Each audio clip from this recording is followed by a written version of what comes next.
기쁨으로 이 시간 함께 하셨으면 좋겠습니다. 이제 오늘 주신 말씀 같이 보겠습니다. 오늘은 이사야 62장 1절에서 5절 말씀 보겠습니다. 이사야 62장 1절에서 5절 말씀 같이 보도록 하겠습니다. 하나님 말씀입니다. 우리 하나님 말씀 다 같이 일어나서 받도록 하겠습니다. 한 절씩 교독하고 마지막 5절 합독합니다. 나는 시온의 의가 빛같이 예루살렘의 구원이 횃불같이 나타나도록 시온을 위하여 잠잠하지 아니하며 예루살렘을 위하여 쉬지 아니할 것인즉 내 공의를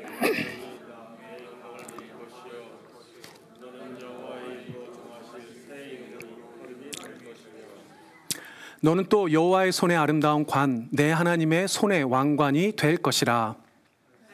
너를 버림받은 자라 부르지 아니하며 다시는 내 땅을 황무지라 부르지 아니하고 오직 너를 헵시바라 하며 내 땅을 뷸라라 하리니 이는 여호와께서 너를 기뻐하실 것이며 내 땅이 결혼한 것처럼 될 것임이라. 우리 5절 함께 읽습니다. 마치 청년이 처녀와 결혼함 같이 내 아들들이 너를 취하겠고 신랑이 신부를 기뻐함 같이 내 하나님이 너를 기뻐하시리라. 아멘. 앉아주시기 바랍니다. 잠깐 기도하고 말씀 전하겠습니다. 우리를 사랑하시는 아버지여 감사합니다.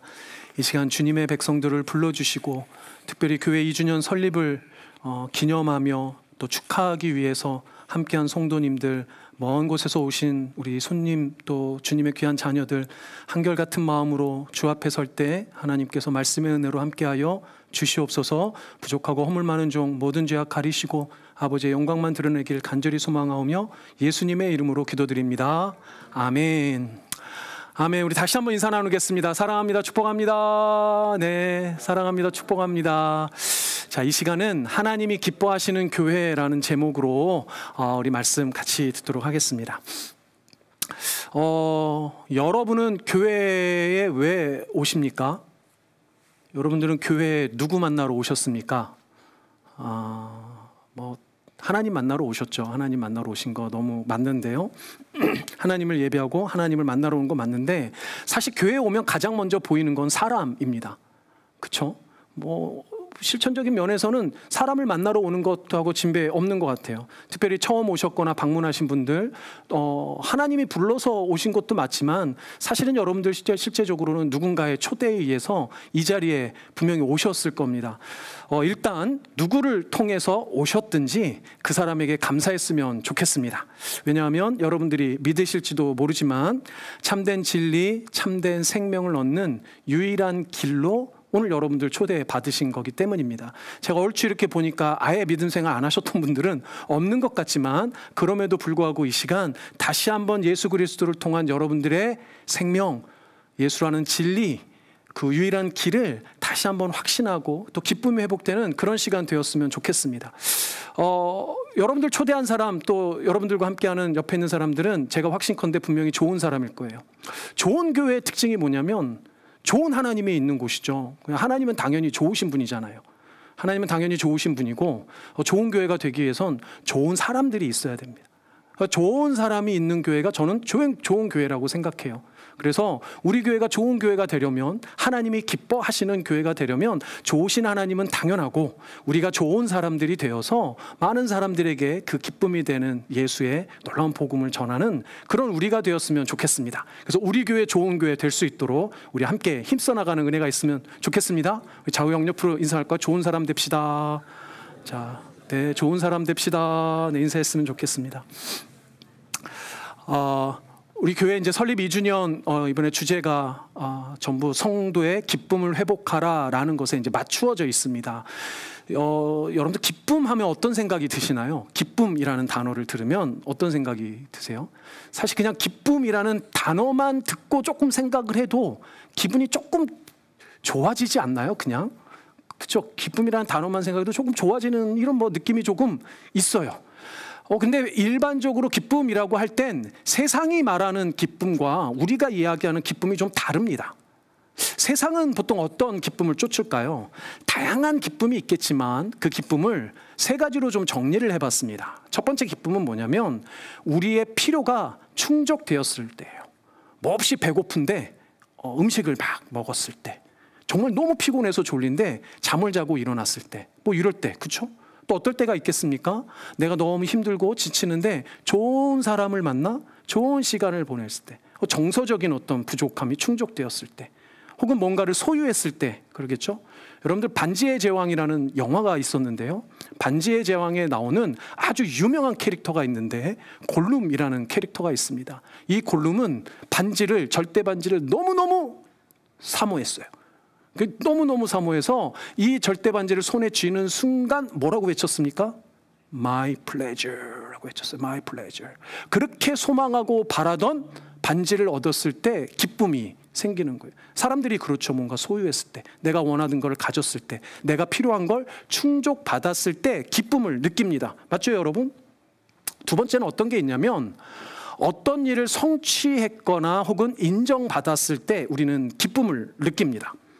아마도 여러분들 기쁘다라고 할 때 가장 기쁜 것 중에 하나는 내가 어떤 했던 일, 열심히 노력했던 일이 잘 되었을 때, 그리고 누군가로부터 그게 인정받았을 때 아마 아주 기쁠 거예요.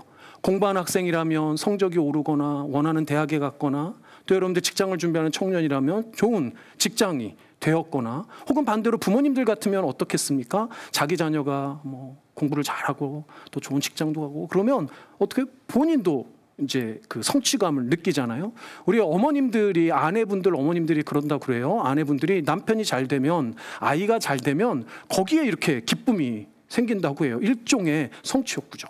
물론 이제 시대가 뭐 남자 여자 구분하지 않고 다 직장을 가지니까 그렇긴 하는데, 제가 만나본 많은 우리 여자분들은 이렇게 이야기를 합니다. 아내로서 남편이, 엄마로서 자녀가 잘 될 때도 좋은데 훨씬 기쁠 때는 언제냐면, 그게 당신 덕분이야, 엄마 덕분이야 라고 그 공을 인정받았을 때 아주 행복하대요.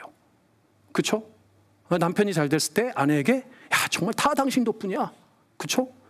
내가 대학 잘 갔어. 지가 잘해서 잘 간 건 줄 알았는데 아니죠.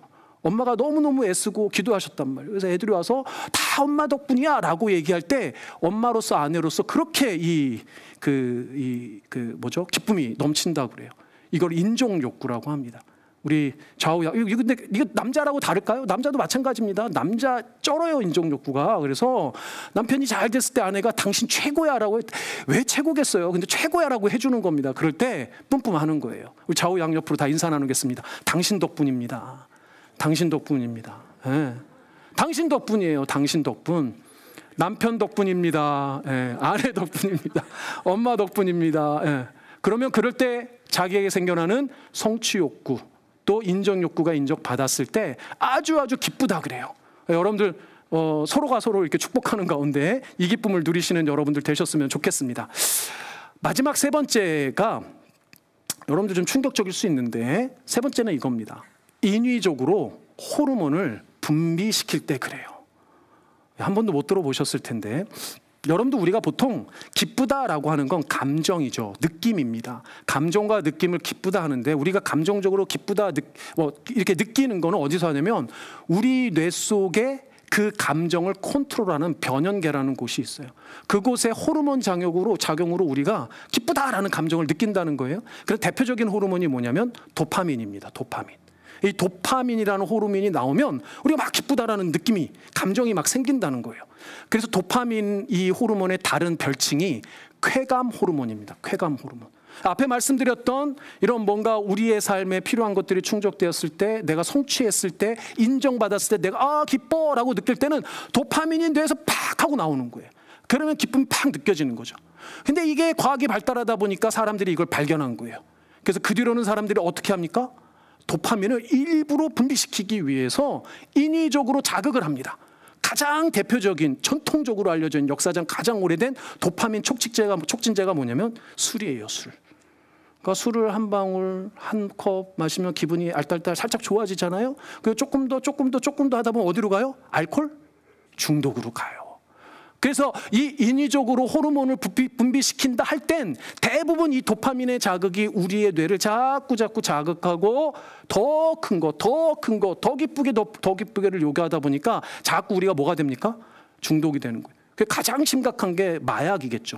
근데 이거 말고도 우리가 소위 중독이라고 하는 거의 대부분의 것들은 우리 머릿속에 나오는 저 호르몬을 자극시켜서 나오는 거기 때문에 그 기쁨을 자꾸 느끼고 싶기 때문에 하는 그 작용이 너무 세지다 보니 중독이 되는 거예요. 그러니까 정리하면 세상이 말하는 기쁨은 어찌 되었든지 간에 우리가 느끼는 감정이에요. 느낌입니다. 그러나 성경에서 말하는 기쁨은 조금 달라요. 성경에서 얘기하는 기쁨은 세상이 얘기하는 단순한 그런 느낌, 감정, 그것에 머무르지 않습니다. 성경이 말하는 기쁨은 실체가 있어요. 실체가 있어요.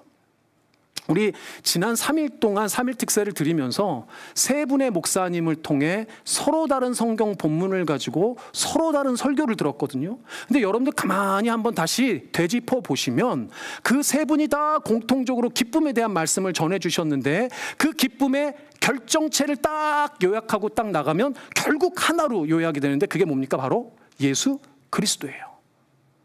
성도에게 기쁨이라는 것은, 세상과 다른 기쁨이라는 것은 바로 예수 그리스도입니다. 내 안에 그리스도가 있다라는 것은 실체로서 예수 그리스도가 내 안에 참 기쁨으로 소유되는 거예요. 믿으시는 여러분들 되시길 바랍니다. 이건 세상이 어떻게 할 수 없는 전혀 다른 거란 말이에요. 물론 예수를 통해서 우리 신앙생활을 하면서 감정적으로 역시 우리도 동일하게 기쁨을 누리지만 그 기쁨을 느낄 때 그 기쁨의 가장 근원 중에 실체가 되는 건 예수 그리스도라는 거예요. 바로 예수 그리스도에 대한 소망, 다시 오실 재림 예수에 대한 그 소망과 예수가 주시는 그 구원, 생명이 우리의 기쁨의 실체라는 거예요. 그래서 계시록 3장 20절에 보면 이런 말씀이 있습니다. 여러분들 한번 함께 읽어볼까요? 시작. 볼지어다 내가 문 밖에 서서 두드리노니 그와 더불어 먹고 그는 나와 더불어 먹으리라. 아멘. 이 요한계시록에서 예수님이 말씀하신 대로 내 안에 계신 예수 그리스도가 기쁨이에요. 그러나 세상은 이 예수를 잘 알지도 못하고 잘 알지 못하니 믿지도 않습니다. 그냥 잠깐 뇌에 지나가는 그 호르몬에 의한 느낌으로, 감정으로만 기쁨을 알 뿐이지 우리하고는 전혀 다른, 그들하고는 전혀 다른 우리의 기쁨은 예수 그리스도라는 거예요. 사랑하는 여러분, 우리는 모두 예수 그리스도를 우리 안에 담고 있는 사람들이에요. 예수를 소유한 사람들이에요. 참된 기쁨을 실체로 가지고 있는 사람들입니다. 그 예수 그리스도의 기쁨을 날마다 그래서 누리시는, 그래서 예수를 다시 회복하는 우리가 되었으면 좋겠습니다. 아멘. 근데 문제가 있어요. 뭐가 문제냐면 우리가 자주 이 기쁨을 잃어버린다는 거예요. 자꾸 기쁨을 잃고 산다는 거예요. 우리가 예수를 믿는다고 하고 예수님께 예배도 드리고 찬양도 하고 매일 예수 하는데 그럼에도 불구하고 내 안에 분명히 계신 예수 그리스도를 잊고 기억하지 못하고 까먹고 그래서 기쁨을 상실할 때가 있다는 겁니다. 우리 안에 있는 예수는 무슨 일이 있어도 절대로 떠나지 않으실 텐데 그럼에도 불구하고 왜 우리가 기쁨을 잃어버리는 걸까요? 사실 우리가 예수 그리스도를 통해 기뻐하는 것을 진짜 싫어하는 존재가 있어요. 그게 뭡니까? 사탄이에요. 사탄은 우리가 기쁜 걸 너무너무 싫어합니다. 사탄은 우리에게서 기쁨을 빼앗아가기 위해서 갖은 애를 씁니다. 여러분들 아시는 대로 이미 2000년 전에 예수 그리스도가 이 땅에 오셨을 때 십자가의 죽으심으로 우리를 구원하셨지만 사실은 사탄은 뭡니까? 어리석은 멍청한 유대인들을 이용해서 또 우리 교활한 빌라도를 꼬셔가지고 예수 그리스도를 십자가에 보내면 자기가 이기는 거로 생각했어요. 우리로부터 예수 그리스도를 빼앗아간다고 생각했어요. 그러나 놀랍게도 우리 예수님 죽으심으로 끝나지 않고 부활하여서 우리에게 다시 돌아오심으로 그 기쁨을 사탄이 뺏어갈 수가 없었죠. 그럼에도 불구하고 지금도 여전히 사탄은 우리로부터 예수 그리스도가 주시는 그 기쁨을 빼앗아가기 위해서 온갖 수단과 방법을 가리지 않는다는 거예요. 여러분들이 이것을 명심하셔야 됩니다. 그럼에도 불구하고 이 사탄의 이 유혹과 끊임없는 도전에도 불구하고 우리가 먼저 기억해야 될 게 있는데 그게 예수님께서 잡히시기 전에 제자들에게 주신 말씀입니다. 이 말씀을 기억하기 바랍니다. 같이 읽겠습니다. 시작. 지금은 너희가 근심하나 내가 다시 너희를 보리니 너희 마음이 기쁠 것이요 너희 기쁨을 빼앗을 자가 없으리라. 너희 기쁨을 빼앗을 자가 없으리라. 아무리 사탄이 가진 수를 써도 여러분들에게서 예수 그리스도의 기쁨을 빼앗을 수가 없어요. 믿으시는 여러분들 되시길 바랍니다. 이걸 여러분들이 확신하셔야 돼요. 여전히도 끊임없이 우리에게서 예수 그리스도의 기쁨을 빼앗아 가려고 하지만 절대로 빼앗아 갈 수가 없다는 거예요. 근데 이 사실을 누구도 아느냐? 예수를 뺏어갈 수 없다는 걸 누구도 아느냐? 사탄도 알아요. 알아서 쓰는 사탄의 전략이 있습니다. 우리가 지난주에 말씀드린 대로 우린 뱀처럼 지혜로워야 돼요. 사탄이 어떤 전략을 쓰고 있는지 알면 우리가 훨씬 더 사탄의 유혹을 이기기가 쉽지 않겠습니까? 근데 그 사탄의 전략이 뭐냐? 예수 그리스도를 직접 뺏어갈 수는 없으니까 쓰는 대표적인 전략은 우리의 눈을 가리는 거예요. 예수에게서 시선을 빼앗아서 세상으로 돌리는 것이 사탄이 쓰는 가장 주요한 대표적인 방법 중에 하나입니다. 예수는 뺏을 수 없어요. 그러니까 우리 눈을 가리는 겁니다. 예수를 볼 수 없도록 가리는 거예요. 이게 너무나도 중요하기 때문에 히브리서 기자는 이렇게 말합니다. 같이 읽습니다. 시작. 믿음의 주요 또 온전하게 하시는 이인 예수를 바라보자. 그는 그 앞에 있는 기쁨을 위하여 십자가를 참으사 부끄러움을 개의치 아니하시더니 하나님 보좌 우편에 앉으셨느니라. 아멘. 여러분들 저기 예수를 바라보자 할 때 저 바라보자는 그냥 see가 아니에요. watch가 아니에요. 저기 밑에 뭐라고 되어 있습니까? Fix your eye라고 되어 있어요. Fix. 아예 고정시키라는 거예요. 빼앗기지 말고 고정시키라는 겁니다. 지금 여러분들 눈이 어디로 향해 있습니까?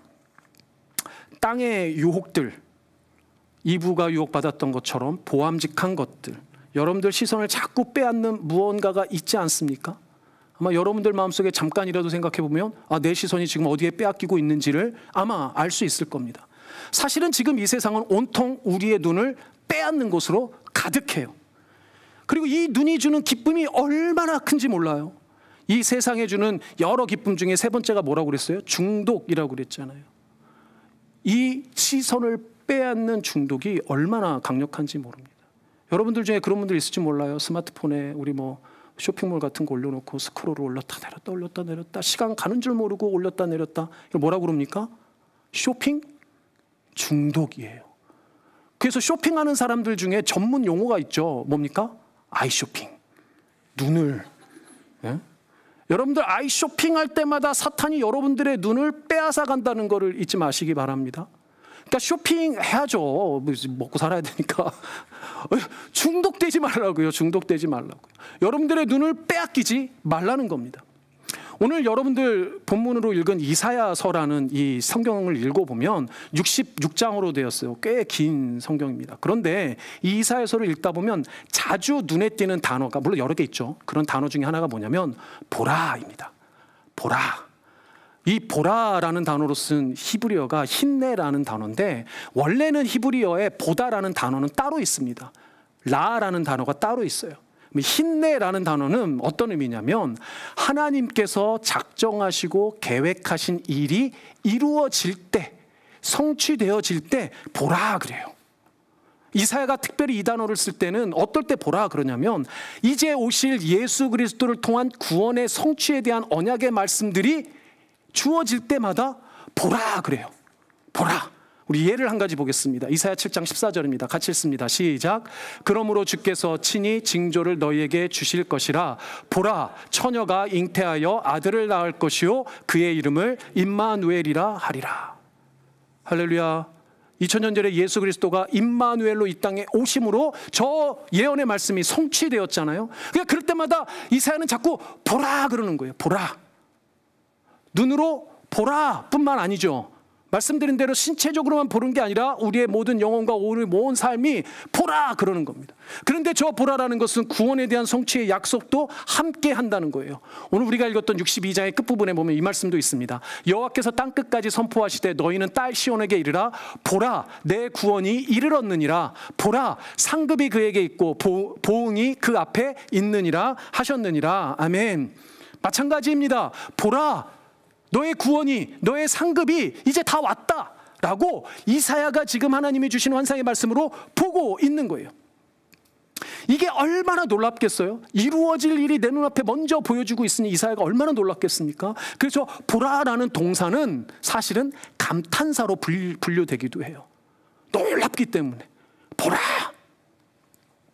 하지만 일반적인 세상적 관점에서 보면 이 말씀 뒤에 일어나는 일들을 믿을 수가 없죠.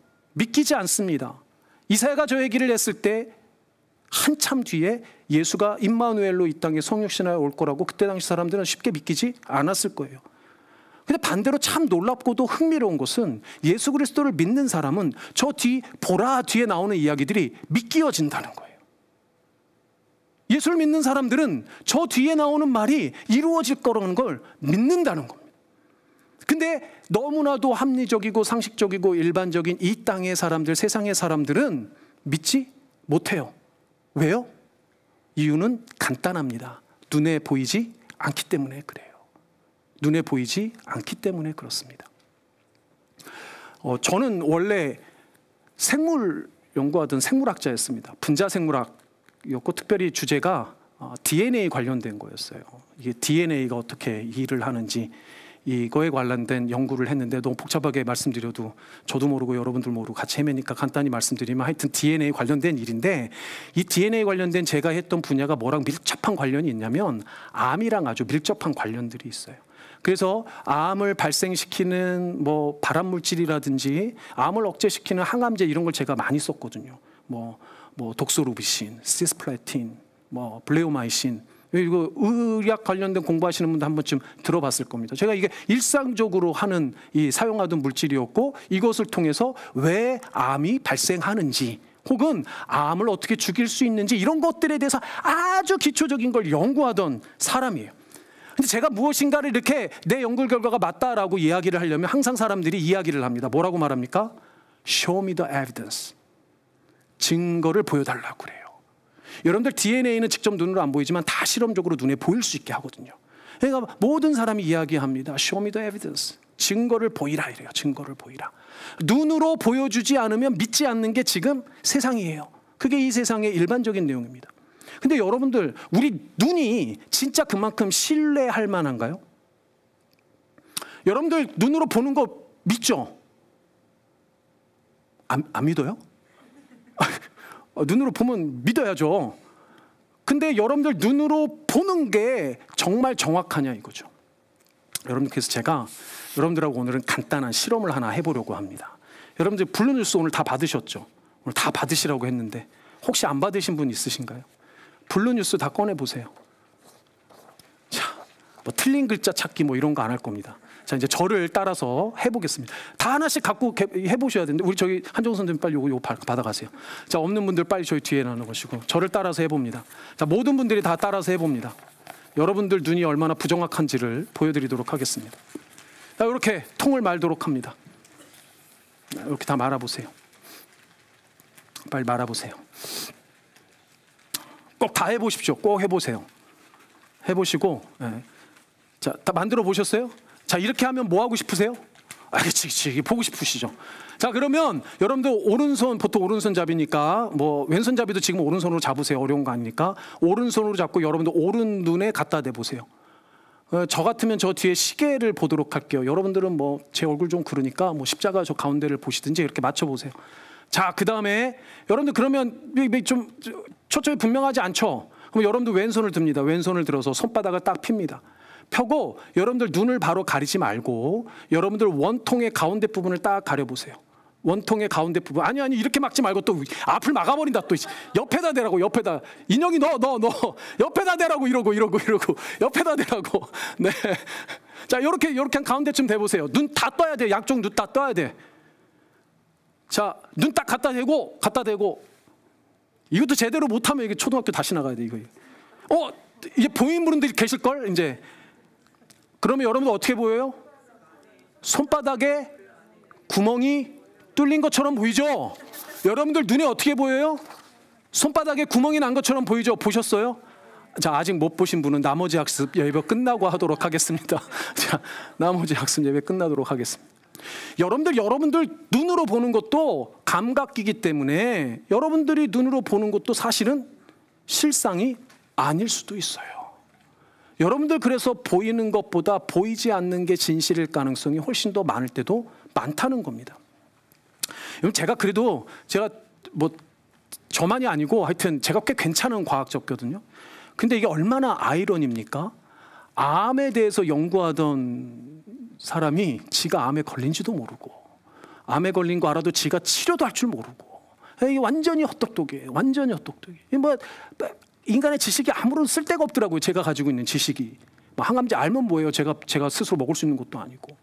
근데 놀랍게도 우리 하나님께서 암도 발견시켜 주시고 그 의료 대란 가운데 좋은 의사도 만나게 하시고 수술도 잘 받게 하시고 제가 못 보는 암덩어리 우리 하나님은 보고 계셨던 줄 믿습니다.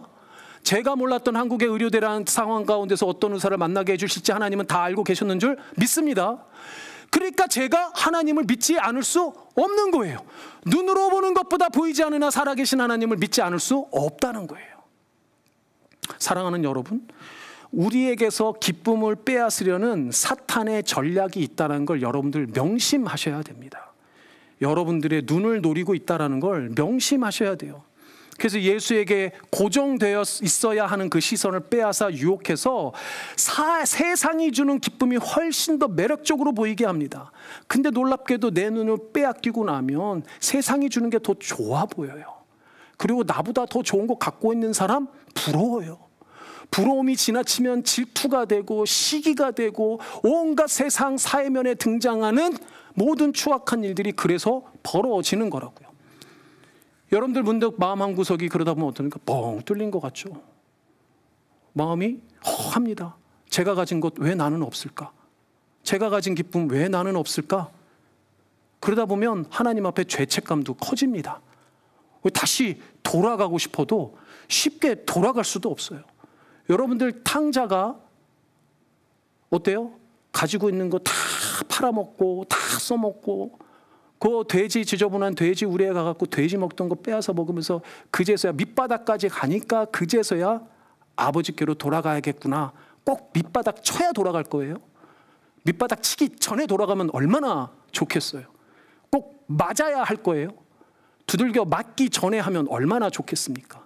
그런데 이해가 되는 건 여러분들 마음속에 그렇게 허하고 죄책감이 강하면 하나님 앞에 돌아오기가 너무너무 힘들다는 거예요. 그럴 때 여러분도 오늘 주시는 하나님의 위로의 말씀을 꼭 기억했으면 좋겠습니다. 여러분들이 기쁨을 잃어버렸을 때, 황폐해졌을 때 그 기쁨을 회복시키겠다는 하나님의 언약의 말씀을 꼭 기억했으면 좋겠는데 그게 바로 우리가 읽었던 오늘 본문의 말씀입니다. 제가 다시 한번 천천히 여러분들 읽어드릴 때 여러분들 마음에 새기시길 바랍니다. 나는 시온의 의가 빛같이 예루살렘의 구원이 횃불같이 나타나도록 시온을 위하여 잠잠하지 아니하며 예루살렘을 위하여 쉬지 아니할 것인즉 이방 나라들이 내 공의를 묻 왕이 내 영광을 볼 것이요 너는 여호와의 입으로 정하실 새 이름으로 일컬음이 될 것이며 너는 또 여호와의 손에 아름다운 관 내 하나님의 손에 왕관이 될 것이라. 다시는 너를 버림받은 자라 부르지 아니하며 다시는 내 땅을 황무지라 부르지 아니하고 오직 너를 헵시바라 하며 내 땅을 뷸라라 하리니 이는 여호와께서 너를 기뻐하실 것이며 내 땅이 결혼한 것처럼 될 것임이라. 할렐루야. 아멘. 이 기쁨이 여러분들에게 있기를 소망합니다. 여러분들 이 말씀에 등장하는 시온의 의, 예루살렘의 구원, 내 공의, 내 영광, 이거 결국은 다 다시 오실 예수 그리스도께서 우리에게 주실 것들이에요. 여러분들 이사야는 하나님의 백성이라고 믿었던 그 남유다 왕국이 멸망하고 난 뒤에 이렇게 나라가 회복될 거라고 예언했습니다. 그러나 이사야는 단지 물리적인 이스라엘뿐만 아니라 온 세상 만국에 하나님이 택한 그 자들을 남은 자로 반드시 부르실 거라고 기쁨을 회복시킬 거라고 약속하셨다는 거예요. 다시 말해서 오늘 본문의 1절처럼 하나님은 그 일을 위해서 절대로 쉬지 않으세요. 절대로 쉬지 않고 일하신다는 거예요. 반드시 다시 회복시키실 거라는 거예요. 새 이름과 아름다운 왕관을 받을 자는 구원받는 하나님의 자녀들 바로 여러분들과 같은 성도를 의미하는 겁니다. 사실 이사야서를 처음 읽었을 이스라엘의 눈앞에는 무엇만 보였어요? 패망한 나라, 황폐가 된 예루살렘만 눈앞에 분명히 보였을 겁니다. 버림받아 황무지와 같이 된 그 땅을 눈으로 보고 목격했을 때 그들이 얼마나 황망했겠어요? 얼마나 절망했겠습니까? 다시 회복될 가능성에 대해서 아마 1%도 상상할 수 없었을 거예요. 그런데도 하나님은 이 말씀을 통해 더 이상 너를 그런 황무지와 같이 내버려두지 않겠다, 버림받은 땅으로 내버려두지 않겠다, 그 예루살렘을 새 예루살렘으로 회복시킬 거라고 약속해 주시는 거예요.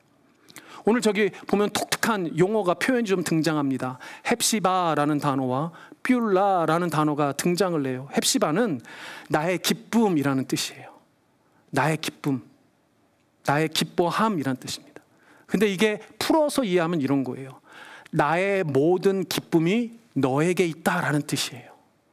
하나님의 모든 기쁨이 여러분들에게 있다는 겁니다. 뷸라라는 단어는 결혼한 여인을 뜻해요. 신부를 뜻해요. 너는 나의 기쁨이야 이야기할 때 너는 나의 신부야 라고 이야기하는 것과 똑같습니다. 여러분들 갓 결혼한 신랑이 그 신부를 얼마나 애지중지 아끼겠어요. 다시 오실 예수 그리스도를 통해 구원받는 하나님의 성도들을 지금 하나님은 너는 헵시바야, 너는 뷸라야 라고 지금 이야기해 주시는 거예요. 그리고 마지막 5절에서 다시 한번 이렇게 말씀하십니다. 우리 같이 읽겠습니다. 시작. 마치 청년이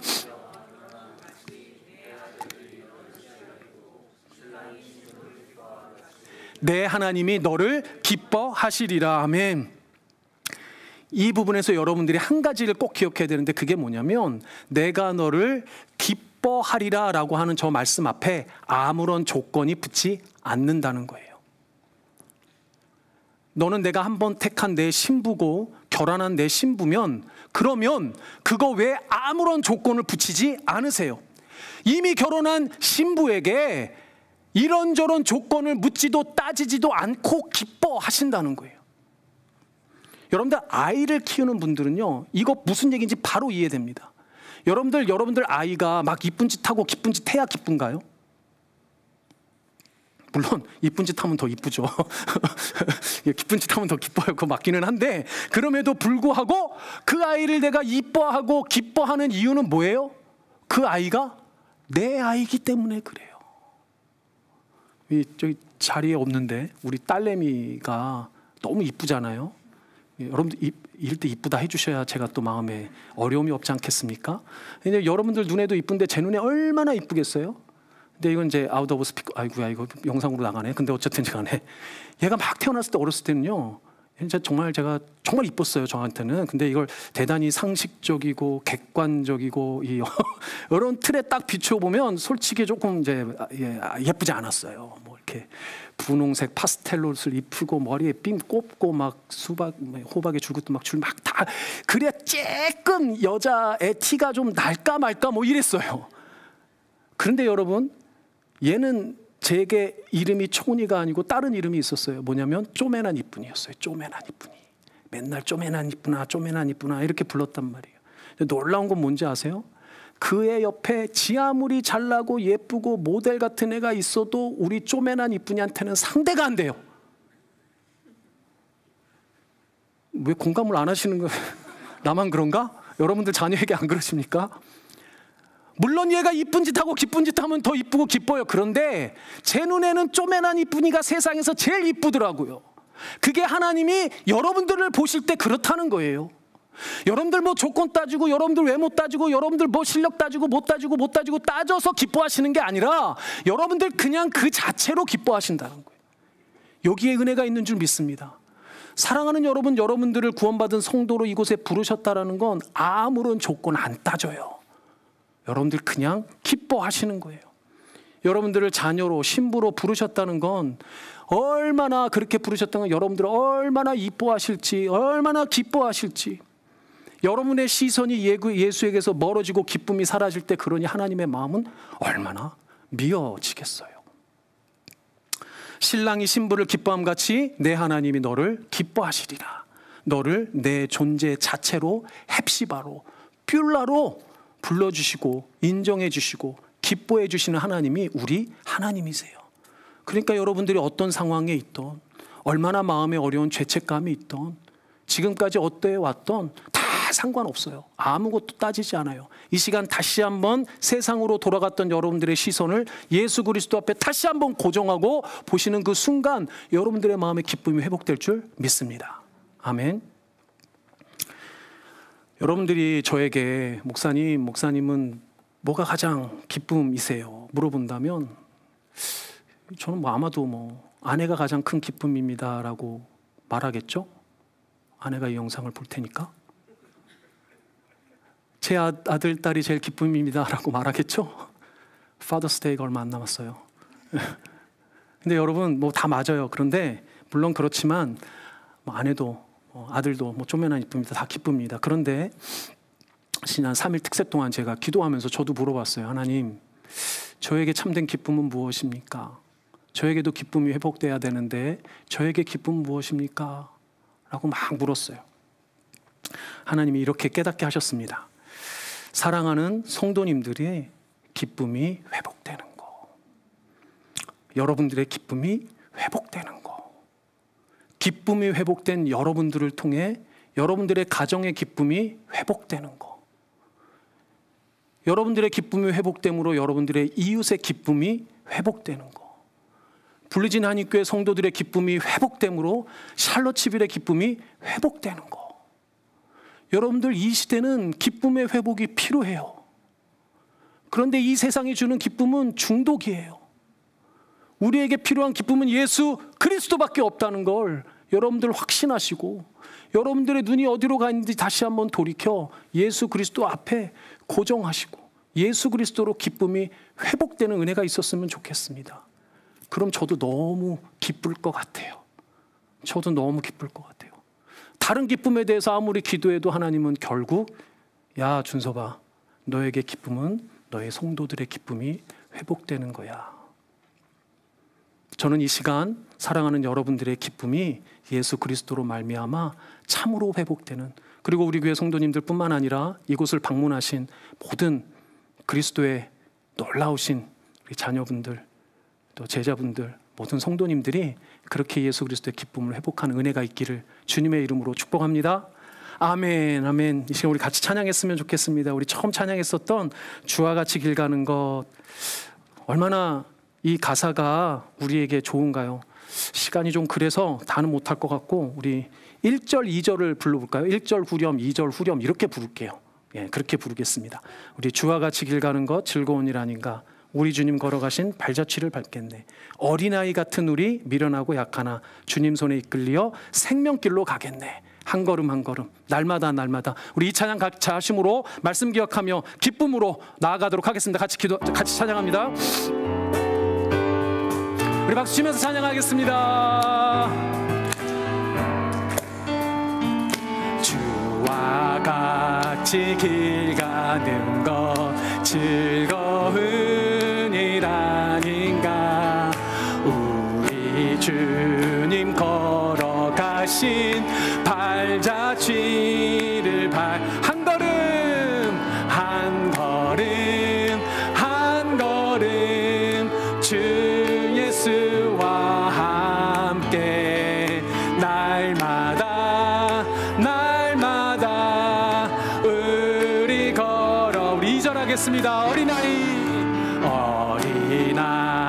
같은 우리 미련하고 약하나 주의 손에 이끌리어 생명길로 찬양합니다. 한 걸음 한 걸음 한 걸음 한 걸음 주 예수와 함께 날마다 날마다 우리 한 걸음 한 걸음